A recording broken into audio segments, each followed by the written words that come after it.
shit on the shelf. Cause the way the real wealth is being real with self.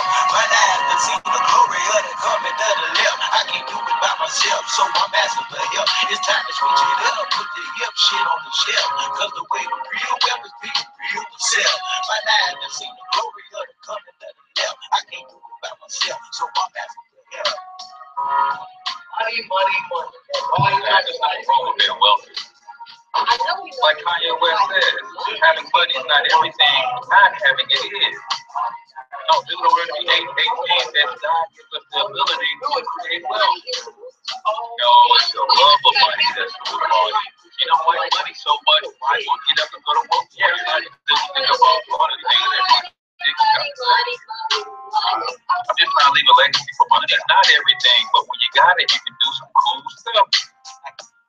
And now, your host for Talking Money in the Morning, financial health mentor to the working class, H Cortez. Good morning, Black world, and welcome to Talking Money in the Morning Live with your main man, H Cortez, the one and only financial health mentor to the Black community, everybody's favorite fatherpreneur. Bring practical yet proven wealth building strategies to working men and women all over this great nation of ours. It's truly an honor, privilege, and a blessing. Right from the Young Biz Kids Studios here in St. Louis, Missouri, guys. Young Biz Kids is an organization that teaches entrepreneurship to our babies. I think that is very important for our young kids to know as early as possible that entrepreneurship is an option. The founder of Young Biz Kids, Miss Ariel Bibbins Biggs, is running a free webinar this week to teach those who are interested in nonprofit organizations how to set up and run a profitable nonprofit organization. So if you're interested in that, I want you to comment nonprofit in the comments. Put nonprofit in the comments. It'll be a phenomenal. I think it's this Thursday, 8:00 p.m. I will get you all the details. But she not only runs a successful nonprofit where she just won a contest to be awarded a huge a grant for her organization, but her organization is also one in which is profitable in the sense that the organization itself makes its own money. So she doesn't have to depend on grants in order to run her nonprofit. She don't need a grant to do what her mission for her nonprofit is. So if you're interested in learning how to run not only a successful nonprofit, how to set it up, get your board in place and all that stuff, but also learn how to run a self-funded nonprofit organization, then I'm going to get you the link to that particular webinar this Thursday, 8:00 p.m. Central Time. Would you go ahead and get registered? These seats will probably disappear rather quickly. So as soon as I grab that link, I'm going to put it in the, I'm going to respond to everybody who put nonprofit in the comments. Get yourself registered. She's a phenomenal young lady. I've been working with her a little over a year now. And what she's been able to do with her organization. And one of her prized pupils of her organization is her son, Mikey of Mikey Knows Biz, a best-selling author, entrepreneur, owns a vending business, now is into merchandising, public speaking, and all of that because of what she was able to do with him and what she teaches in that nonprofit. So if that's you, I'm going to get you that link so you can attend that free webinar and learn how to set up a nonprofit organization properly, how to structure it so that it is a self-funding. There's nothing wrong with working to get nonprofit government grants and things of that nature. But when your organization can fund itself, you don't have to wait on anybody's permission to make a move. Teach around here. Also, I want to give this a shout out to everybody who came out this Saturday and supported the supply drive. Everybody starting from last Wednesday that took my directive or my encouragement and donated to the Houston relief. I want to say a huge thank you to you all, man. It was a huge success. I think I will have something like anywhere between 10 and 15 boxes of supplies going to Coils by Nature in Atlanta to help them fill that truck. You will see some pictures of that today. As soon as I'm done with the show, I will go to the post office, grab the boxes, and start packing that stuff up, man. So if you donated money because you jumped on my stream, and I encourage you to do so. If you came out and dropped off some supplies, I want you to put that, put I helped in the comments. If you were on any of my streams last week, from Wednesday, Thursday, and Friday, we talked about it, and you donated to testyourwater.com, or you donated to coilsbynature.com, or you're in the Atlanta area and you're going to take supplies over to Coils by Nature or one of the other 3 locations. If you donated to the Black Men United campaign at BMUHoustonHelp.com, I want to just recognize you publicly and just say thank you. Because it was a joy for me to be involved, and then to have everybody who follows my show to get involved and help me help them. That was amazing. So you guys are gonna see we didn't quite pack out the whole van, but we packed that van pretty good, man. So I appreciate everybody who came out and donated supplies. Nicole from East St. Louis came over with her organization, and the senior citizens of East St. Louis. They all contributed some good stuff, so I appreciate that. And then last but not least, as far as announcements are concerned, Black Wealth Movement is exploding, and I've got some people ready to pay it forward for you if you want to learn more about how to build wealth from scratch. More importantly, if you have the consciousness to build wealth and stabilize your family financially to help other families.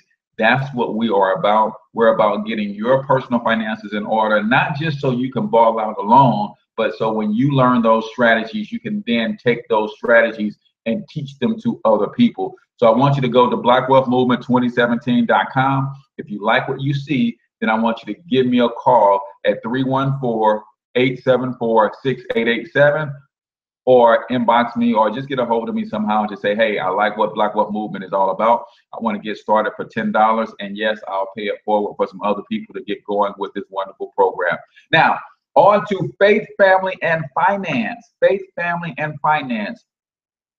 We're going to talk about what faith is. We're going to talk about some detriments of faith, and then we're going to talk about how to exercise your faith so that you can grow your faith. As you guys know, everything starts with how and what you believe. All right. So first, the definition of faith. I want you guys to understand something about this definition. It's very simple. It is the complete trust or confidence in someone or something. Again, faith. Talk about faith. Faith is the complete confidence or trust in someone or something. Now, it's in my opinion that we lack the word complete when we come to trust. We half-heartedly sometimes, and sometimes not even half-heartedly, sometimes quarter-heartedly, right? When it comes to faith, or in other words, when it comes to our trust or confidence in something, right? So let's talk about some detriments of faith, and then we'll talk about the power of faith, and then how to exercise it, get your faith up so that it can start to work for you in your life. Now, one of the detriments of faith is having what I call misplaced faith. Right? Remember, faith is complete trust and or confidence in someone or something. And there is a such thing as having what's called a misplaced faith. In my opinion, misplaced faith is when you place faith in the wrong things, right? You have a complete trust or confidence in the wrong thing. That would be misplaced faith. So we often talk about happiness being an inside job, right? And sometimes we will misplace our faith, put our faith on things to make us happy when happiness is an inside job. So that's an example of a misplaced faith, right? We're talking about some of the detriments of faith, because just like anything else, man, your faith can be perverted. I talk about entrepreneurship, and I talk about the fact that as a young man, When I learned how to cut grass, I learned how to rake leaves and shovel snow and pump gas and all that stuff. Those were things that I used. That was my entrepreneurial spirit budding, right? But as you know, anything can be perverted. So as I became to my early teenage years, my entrepreneurial spirit got perverted because I didn't have proper guidance, and I started to watch other entrepreneurs, such as the dope boys on the corner, such as the gangsters and the thugs and all that kind of stuff. So my entrepreneurial spirit got a little tainted and perverted. I was still an entrepreneur, but I was involved in illegal activity. So that was a perversion of my entrepreneurship. So your faith can be perverted in a sense that you could misplace your faith and it can actually benefit others more than it benefits you. So a misplaced faith is a complete trust and or confidence in the wrong thing or the wrong somebody, right? Misplaced. So if your faith is misplaced, it could be benefiting others and not you, and it could actually be causing you detriments if you don't have your faith properly placed in the right place. We're going to talk about where to place that faith. Detriment is a misguided faith, right? It's a misguided faith. How can your faith be misguided? The most common place that causes, or common thing that causes your faith to be misguided is when you put too much stock into what other people think or other people say. Because you have a supreme and complete trust and confidence in something or someone or something, but when you care a little too much about what someone says or what someone thinks about you, you are actually allowing them to guide your faith. And how many of you guys know there's haters out there? How many of you guys know there are critics out there? I love Martin Lawrence's definition of a critic. What is a critic? Somebody who can't do what you do, but always have something to say about how well you can do it. They can't do what you can do, but they sit back and always have something to say about how well you can do what you can do, right? So if you are the type of person that cares a little bit too much about what others think or what others may be saying about you, that is actually guiding your faith. And how do you guys know that the people who are talking about you in the way that you think, people who are thinking about you in a negative way, how many of you guys know that they will guide your faith into the toilet if you allow them to, right? So again, faith, a complete trust or confidence in someone or something. And if you care a little bit too much about what other people are saying, you're putting too much stock into what other people think or say about you, you are actually allowing them to shape and guide your faith. And 99.99% of the time, those people are misguiding your faith and leading you to have faith in the wrong things or the wrong people. Now, although those two are very, very, very, very detrimental, extremely detrimental to one's health, right? A misplaced faith and misguided faith. But there is one detrimental type of faith that is the most detrimental of them all. And so many people suffer from this type of detriment in faith. And that is the absent faith. That is the absent faith. Roger, my man from Upfront Media, greetings, brother. So many people say they have faith. Some of them even sometimes believe that they have faith on the surface, But in reality, faith is absent. Faith is absent. Because again, what is faith? It's the complete trust or confidence in someone or something. And outside of the faith in your creator, the number one person and thing you should have faith in is you. I know people who have the utmost faith and belief in everybody else but themselves.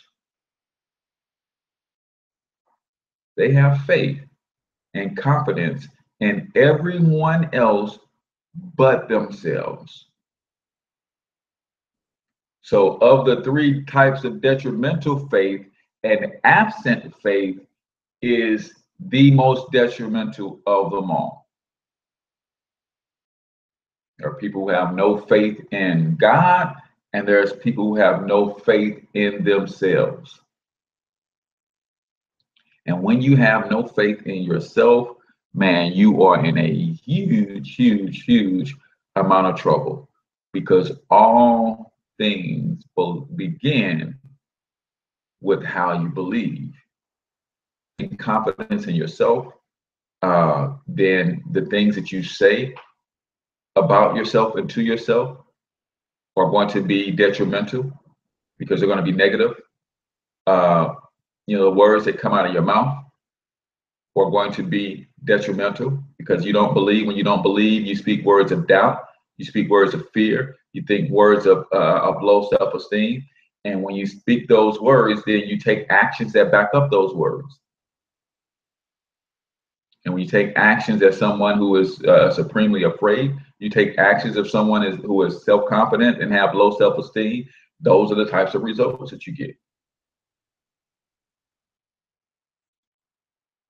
And it's just a never-ending cycle of lack. It's a never-ending cycle of low self-esteem, low self-worth. And I'm here to tell you today that if you can understand the power of faith in you, then you can turn your life around. So we're going to talk about 7 ways to exercise and increase your faith. 7 ways to exercise and increase your faith. Now start with number 7. Number 7, the number 7 way to exercise and increase your faith is to look back. The number 7 way to exercise and increase your faith is to look back. If you look back over your life, you're not going to tell me that you haven't accomplished something that is worthy of you patting yourself on the back. You look back over your life, you're going to see that you were in some difficult situations and your back was against the wall. And the moment your back got up against that wall, most of the people who are saying they love you and supported you and pulling for you, they disappeared when things got rough.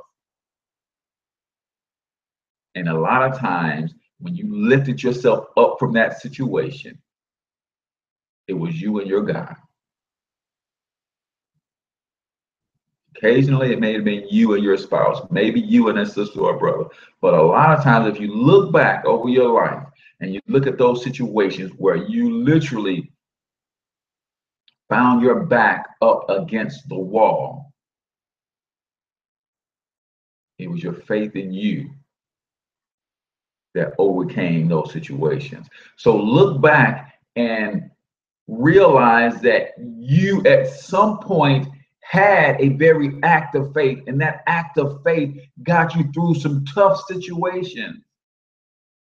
And guess what? You activate that faith today. You start exercising that faith today. It will continue to sustain you and get you through some tough situations. Right? Now, I'm assuming that everybody here has a supreme faith and belief in their creator.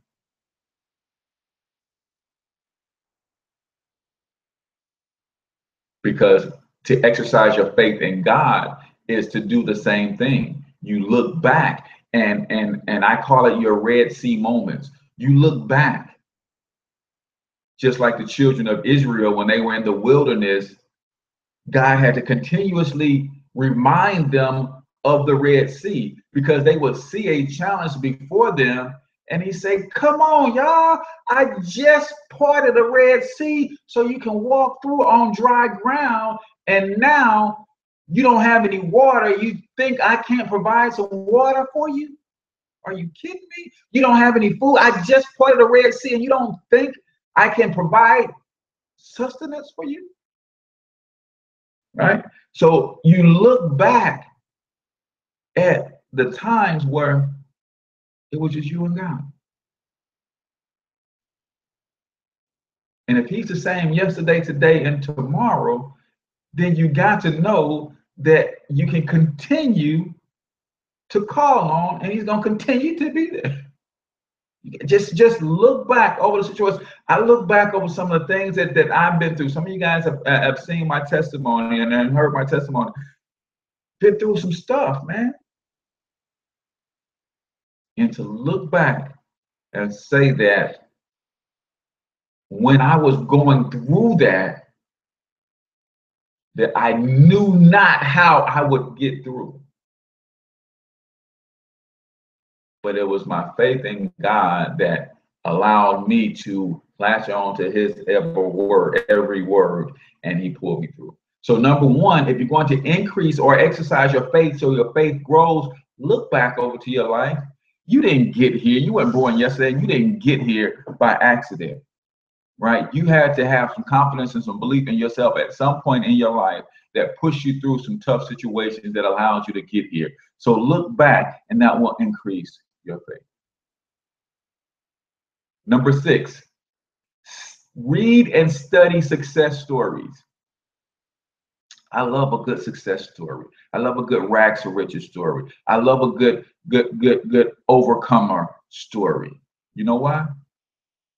Because I ain't seen a single man on this planet do anything that I don't believe that I could do if I see somebody else do it.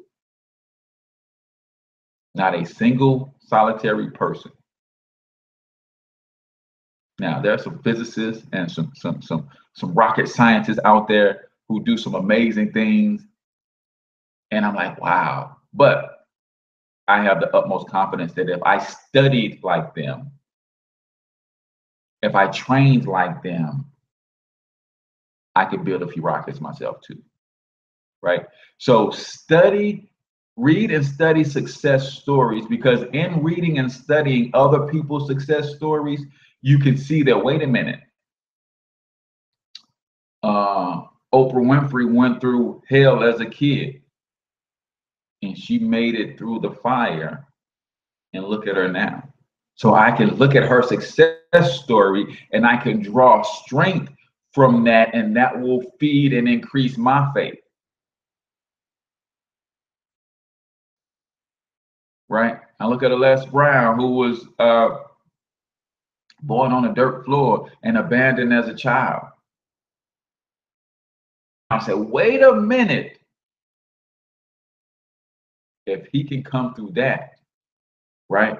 E.T., Eric Thomas, if he could come from being homeless to a PhD, right? So read and study success stories, because what one man can do, another man can do.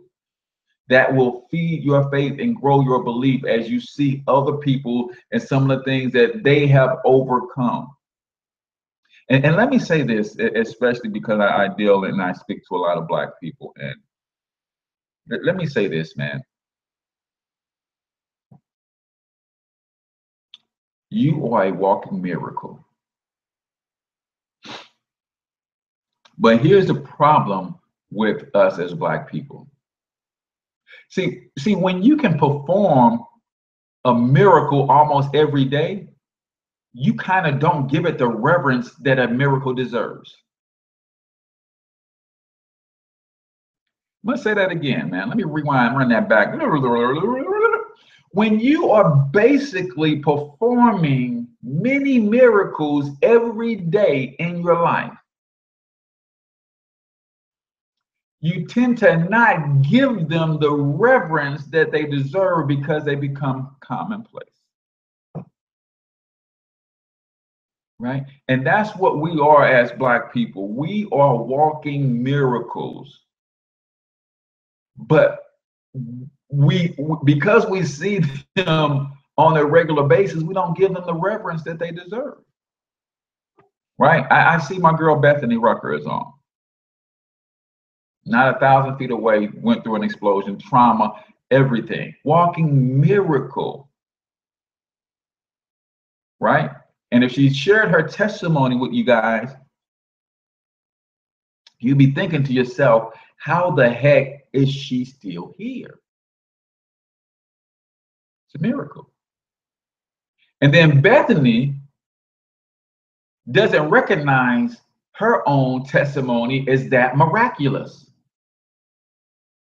But she would hear my testimony and she would say, how the heck is H Cortez still here? Where in my situation, I don't recognize my own testimony as a miracle. And all of us are performing miracles almost every day.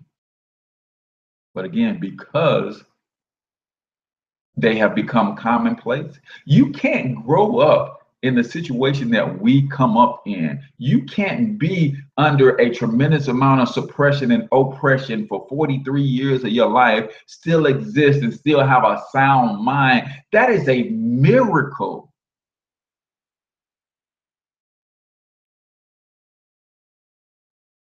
Babies can't see their friends and homeboys and homegirls get gunned down in the street and still go to school and get straight A's and still go to school and graduate from college with honors. That is a miracle. But because we are all miraculous, we don't give those miracles the proper due. Right? We know children who have overcome some insurmountable odds. And they do it with such ease that you think that it's normal and commonplace, guys. The things that we have overcome and the things that we do, that's not normal and commonplace. They're nothing short of miracles.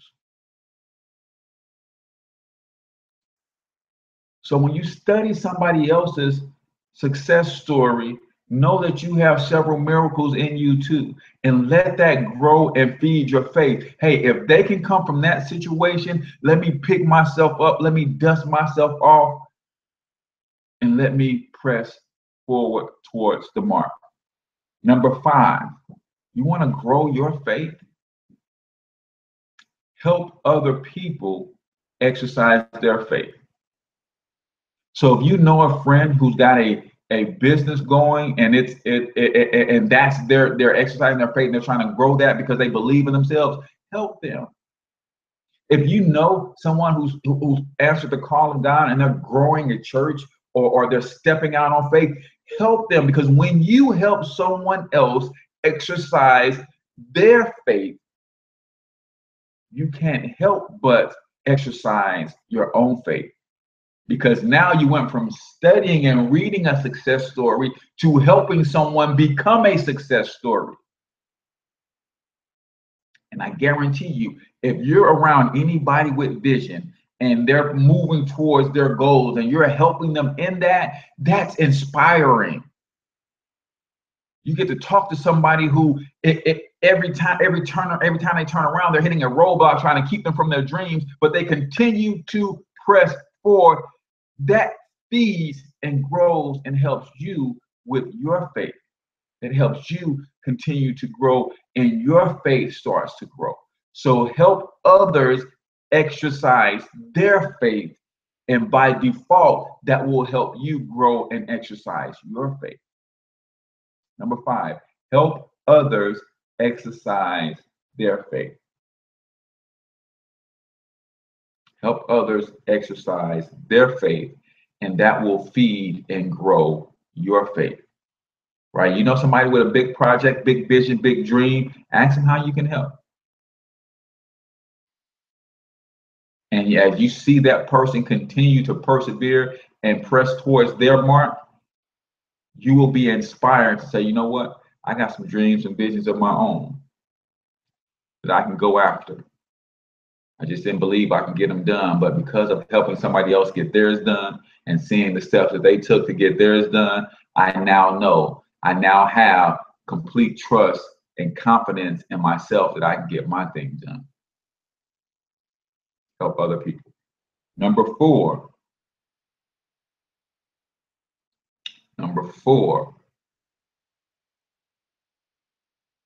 develop your coach alter ego. How many guys play sports? If you ever played sports or on a team and you ever had a coach, I want you to put sports in the comment. If you ever played sports, I want you to put sports in the comments. If you ever played sports, I want you to put sports in the comment. Matter of fact, put the sport that you played the most. You know, basketball is my thing, but the Reverend H Cortez.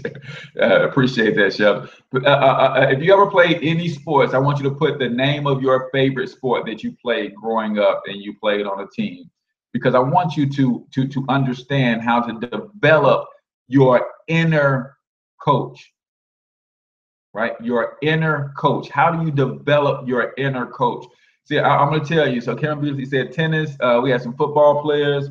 Anthony Hester, football. Who else? Basketball, volleyball. I thought I saw softball. Okay, good. So you guys understand basketball, bowling, volleyball, track and cross country sports. I know AB basketball. Anthony, his favorite was basketball, even though he played football. So develop Lawrence football. Okay, develop your inner coach. I played basketball in high school. I didn't play in college, but I played in high school. And right now to this day, whenever I'm doing anything,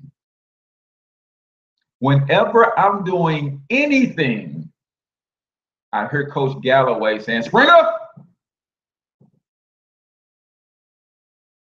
And that inner coach is coaching me and helping me continue to develop my faith and push forward. So you have to develop your inner coach, right? Develop your inner coach. Sometimes King David wrote, sometimes you have to encourage thyself, right? Yes, you can be around people that encourage you. Yes, you can have a coach or a mentor, somebody who can pour into your life. But every now and then, you find yourself in a situation where you have to encourage yourself. So you have to develop that inner coach. Another thing that's funny about me is because I yearn to play college ball and professional ball and didn't make it that far. One of the things, something else that happens when I'm doing anything, and some of the fellas might be able to relate. Inside my head is a little commentator. Inside my head is a little commentator, and they commentate every aspect of my life. So I move throughout life as if I am on TV, right? If I'm performing in front of an audience. The other day I was cutting my mom's grass, and the little commentator inside was saying, look at how seamlessly he is moving forward. Look at how he's not letting a single blade remain standing. Look at the lines and the precision that he is cutting that grass with, right? See, I have a little commentator inside my head that commentates my entire life. And you know, there is always that positive commentator and that negative commentator. Because the negative commentator was saying, oh, that particular line is a little crooked. They're going to take some points off for that. Oh, he better watch his time because he is moving slower than the normal grass cutter, right? I have these voices inside my head. I have a commentator that kind of speaks positive affirmation to my life, and then the negative commentator and the positive commentator get to arguing about every aspect of my life is being commentated as if I'm before an audience, and technically I am. I perform for an audience of one. An audience of one. Right? So in order to grow and exercise your faith, make sure that you develop your inner coach. Now, you're not the only one, Lawrence. You're not the only one, right? You're not the only one. They're commentating right now. Look at how he's not giving eye contact with the camera. Oh, he's doing a good job. He's a great orator. Yeah, commentating my whole life all the time, right? So develop your inner coach, or in other words, learn how to tap into the God within, right? The God within. You guys heard me talk about the KRS deal when he's talking about the fifth dimension, right? Right. We know the three dimensions: up, down, side to side, front and back, but they leave out in and out. The God within that you have to tap into and learn how to listen to, and let that be your internal motivation and coach. Number 3, stop trying to please everybody. Stop trying to please everybody. See, as a Christian, I have an audience of one to perform for, and that's God. And if I perform for and please God, everybody else by default should be pleased. But if they're not, that's not my problem. You guys get that? I perform for an audience of one. That's God. And if he's pleased, by default, because I'm walking in the way of righteousness, by default, everyone else should be pleased. But if they're not, that's their problem, not mine.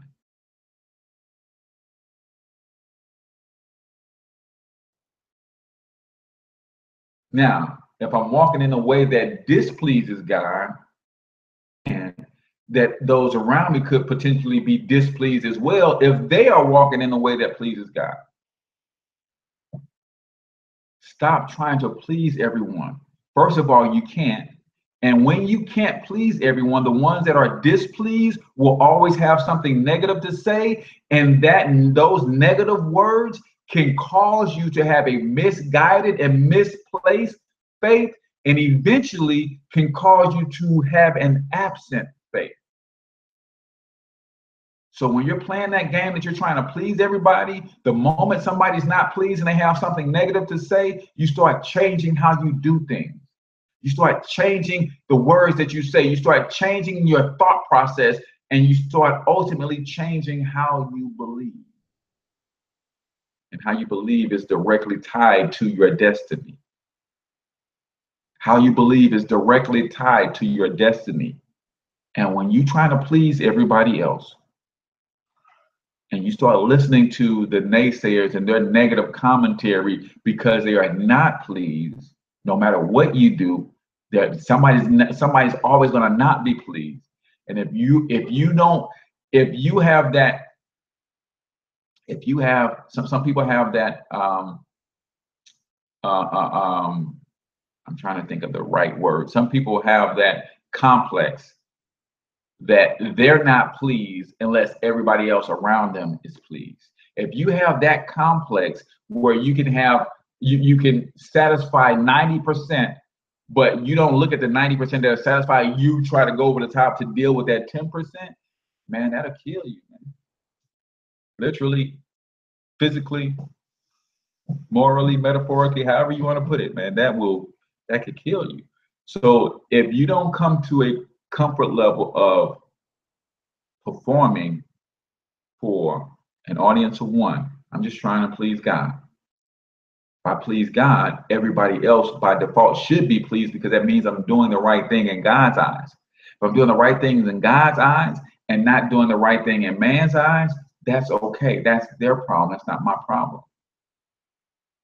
And that keeps you on a path of exercising your faith. Because again, what is faith? It is a complete trust or confidence in someone or something. Starts with that complete trust and confidence in God, and then that complete trust and confidence in yourself. And the funny thing about that is, I know way too many Christians, way too many people, even in other faiths, who say they believe in a creator of all things, and yet they have zero belief in themselves. Something ain't right there. You cannot have faith in God and zero faith in you, because you were created in his image. And created in his image goes beyond created in a way that looks like or resembles him. How many of you guys got kids out there? Type kids in the chat if you got kids. Type kids in the chat if you got kids, because I want to illustrate something for you really quickly. And then we're going to get these last two out of the way. See, we tend to stop at created in the image of God, and we only go as far as, yes, we resemble what God looks like. Right? We created in the image of God doesn't necessarily mean, it doesn't stop at created in what God looks like. So those of you who have kids, you can relate to this. I have some kids who, yeah, little mini-me's, right? I have some kids, out of my 5 sons, there's a couple that people say look just like me, right? Look just like me. Then I have a couple of my sons who act just like me. See, it doesn't just stop with the look. Yes, we're created in his image, so yes, we resemble what God looks like. But we also are created in his image in the sense that we mimic his characteristics. Right? We act like and behave like and have a similar thought process, like if we're in tune and we have that relationship, right? So I have, some of you guys have kids and you say, man, you don't look like your pa, but your mannerisms, your pa holds his hand just like that, your pa cocks his head just like that. It doesn't just stop with the look like. So when we are created in God's image, you can't say you believe in God and don't believe in you, because you are created in his image, meaning that you have his character traits, not just his looks. He's a creator, you're a creator. He speaks things into existence, you speak things into existence.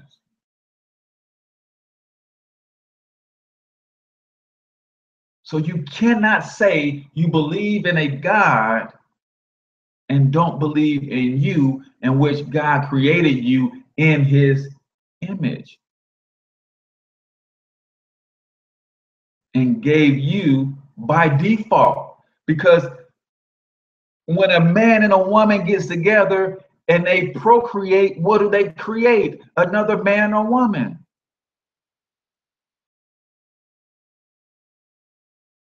So when God created us, he created a bunch of little gods.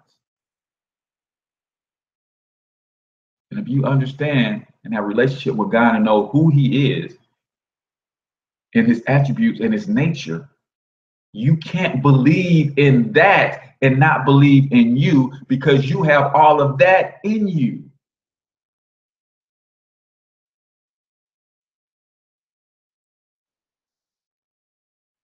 You have all of that in you. So it goes beyond just looking like physically. No, it looks like the way we move, the way we talk, the way we behave, the results of everything that we put forth, and how we manifest, how we create and shape our own world. That is all God-like.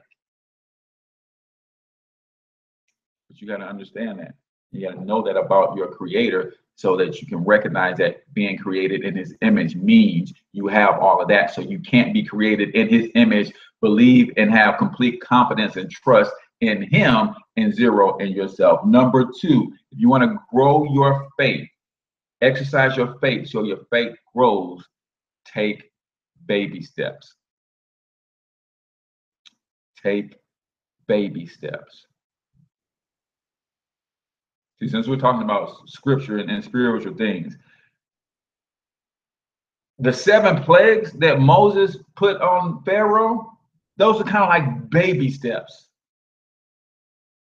right? They were kind of like baby steps because eventually Moses was going to be called on to part the Red Sea. If Moses didn't around and have it turn into a snake, he might not have had faith and confidence in God when he stretched out that staff that the Red Sea was going to part, right? So that was kind of like baby steps. So maybe if you start taking baby steps towards the things that you believe and building your confidence and growing your faith, those baby steps, those little actions, those little accomplishments, yeah, there's nothing wrong with that. See, sometimes we kill our own faith because we don't want to go step by step. We want to start on step 1 and finish on step 10 without taking the other 8 steps in between. It's okay to take baby steps. Take baby steps. Right? You want to start a business? Hey, start with coming up with the name of your business. Take a baby step. You start speaking about what your business is going to be, the problem your business is going to solve. Take baby steps. Baby steps. You want better relationships with your children? Take baby steps. I got a son who hasn't talked to me on his own in almost a year. So I take baby steps. I send him a text every now and then. Hey, son, how are you? I just want you to know I love you. If you need anything, you can still call on me. Even though he hasn't talked to me in almost a year. Over a year. Probably over a year. Right? But I want that relationship, so I'm going to take baby steps and continue to reach out. Right? You want a better relationship with your spouse? Take baby steps. You don't have faith and confidence that it's going to be what you want it to be. Take some baby steps towards making it what it's going to be. And that's going to grow and increase your faith. It's going to grow and increase your faith. Baby steps. Number 1. The number 1 way you're going to have to increase your faith. Right? Yeah, even baby steps are important. The number 1 thing that you can do to increase your faith is you have to do this. You have to call on your inner warrior. Call on your inner warrior. You know why? Because the number 1 thing standing in the way of your faith is fear. The number 1 standing in the way of your faith is fear.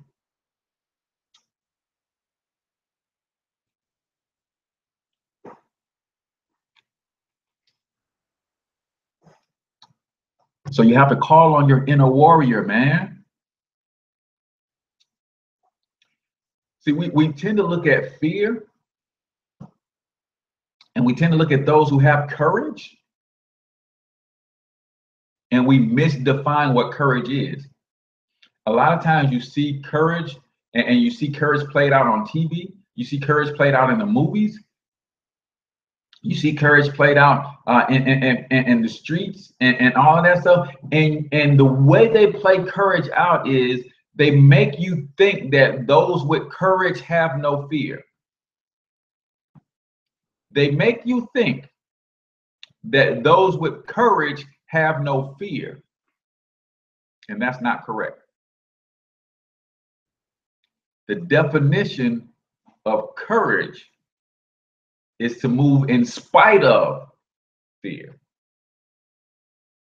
It's not that those who are courageous, it's not that they don't have fear. They press towards the mark in spite of their fear. And you have to be able to call on your inner warrior when you want to exercise faith and fear steps in the way and say, man, what do you mean you're gonna start a business? You've been working a job 20 years, you can't run no business. You got to call on that inner warrior. And you got to say, you know what? This scares me to death. But I'm going to do it anyway. whatever that this is, it's okay to admit that it frightens you, it scares you, it causes a little bit of fear. But if you look back, you will think back to a time when you were scared before to make a move. You made a move anyway, and it worked out in your favor. So now you call on that same inner warrior. Say, wait a minute. I remember last year, I wanted to do X, Y, Z. I was scared to death, but I moved forward anyway, and it worked out.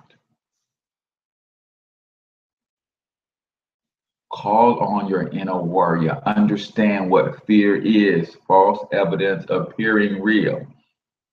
And I get it. Sometimes it appears really, really real.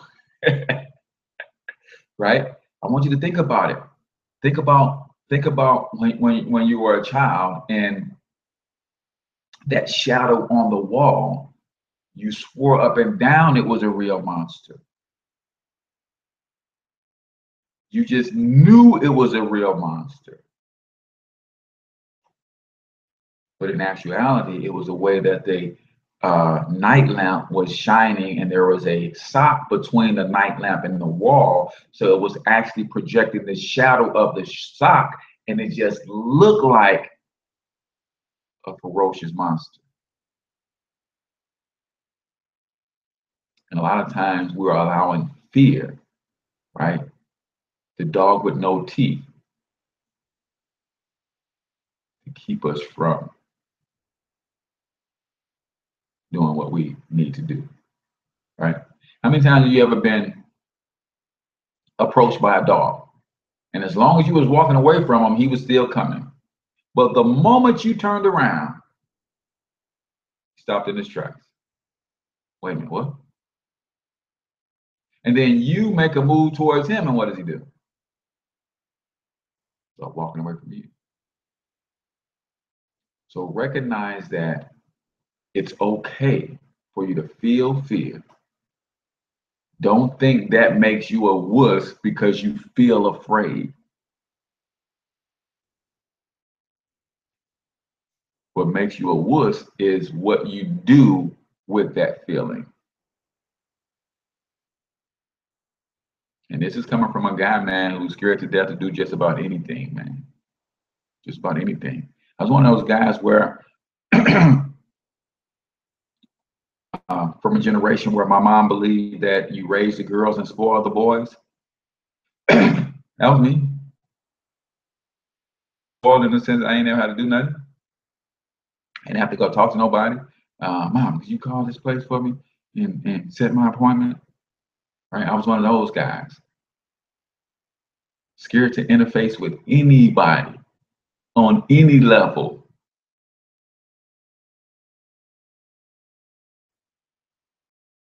So when you are afraid, it's okay. Call on your inner warrior and say to yourself, I am afraid, but I'm also courageous. Put that in the chat. I am afraid, but I'm also courageous. All right. I would tell my kids, so we have a saying after each basketball practice.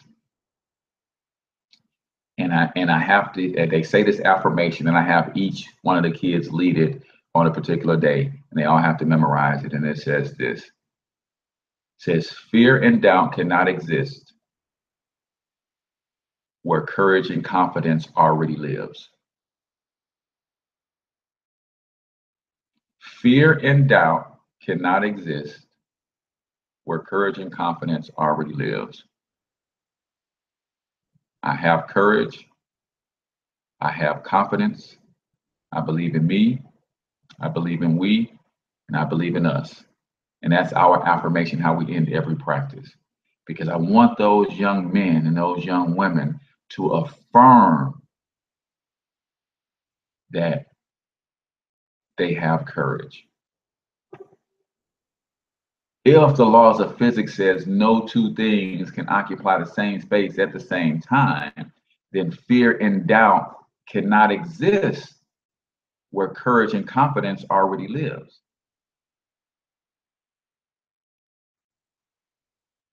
And I have them affirm that they have confidence. They believe in themselves. They believe in we, the power of team. They believe in us, this team in particular. And we break our huddle 1, 2, 3, whatever. Right? So there's nothing wrong with feeling fear. But a lot of times you have to move in spite of the fear and continue to press towards your mark. And the more you do that, the more confidence and trust you have in yourself, right? And I get a lot of people talk about, they get uber spiritual with this, and they say, well, once you got your belief in God, then that's enough. And I believe wholeheartedly that you, as a Christian, I believe in God and the work that Christ did on the cross. I believe that. But I want you to always remember this. Everything, almost every miracle that God wanted to have happen to show his power, he used a man to do it. Almost every one. So yes, I have a supreme confidence in my creator, a supreme trust. But because I have that trust and that confidence, I also have a supreme confidence and trust in me. Because if he didn't give me a certain amount of power, I want you to think about something. He created this entire planet, this entire universe, this entire solar system, he created all of that for me, so that I would have everything I need to be everything that he's called me to be.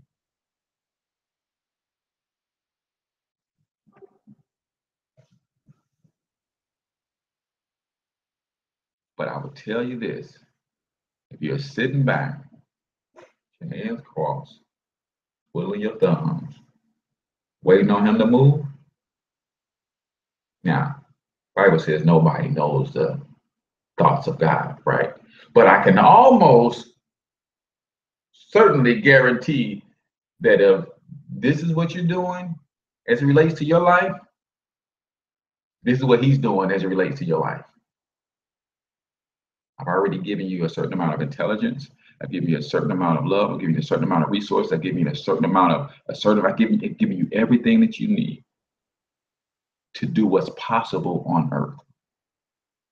You call me when things get impossible. See, I've given you everything that you need to do that which is possible on earth. You call me when things become impossible.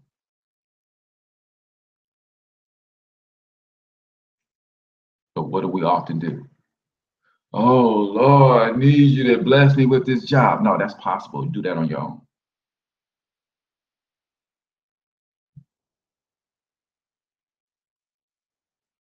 Oh, Lord, I need you to put food on the table. No, that's possible. Do that on your own. Everywhere you turn in my garden of creation, there is something that you can eat. Stop it. Stop calling me for that.